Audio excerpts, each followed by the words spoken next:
আমি চলে এসেছি অলরেডি ওয়েস্ট বেঙ্গলের নদিয়া জেলার ফুলিয়া কীর্তিবাস ঘাটে। এখানে অ্যাকচুয়ালি বিসর্জন দেখতে এসেছিলাম বিশ্বকর্মা ঠাকুর। এখানে এসে এক দিদি ভাইকে দেখলাম স্বনির্ভর হলো কিভাবে। দেখো দিদি ভাই, এখানে কি কি পাওয়া যায়?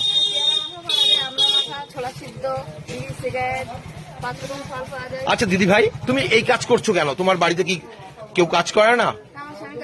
তবুও নিজে স্বনির্ভর হতে চাও? আচ্ছা আচ্ছা।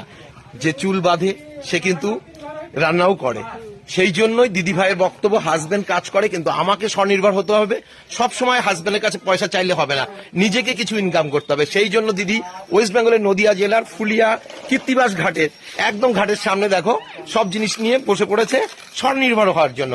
এইরকম স্বনির্ভর হওয়ার জন্য এই দিদি ভাইকে আমি সাধুবাদ জানাচ্ছি এবং প্রতিটি ভক্তকে বলছি যারা কীর্তিবাস ঘাটে আসছো পুজো বা স্নানের জন্য, তারা অবশ্যই দিদির কাছে নানা রকম সামগ্রী আছে, কিছু কিনে দিদিকে হেল্প করো। দিদি আরো অনুপ্রেরণা পাবে এগিয়ে যাওয়ার জন্য, তাই তো দিদি?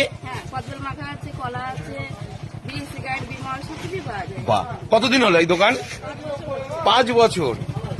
প্রতিটি ফ্যানকে বলছি একবার আসো, পরখ করো। আমি তো খাচ্ছি, তোমরা কিছু খেয়ে যাও। আমাকে কিছু কলা দাও, আমি মিষ্টি কলাটা খাবো। বাহ, থ্যাংক ইউ। 4টে কলা, কত দাম? থ্যাংক ইউ, আমি দিয়ে দিচ্ছি পয়সাটা। দিদি তোমার এই কলার দাম 10 টাকা। থ্যাংক ইউ, ভালো থেকো, সুস্থ থেকো।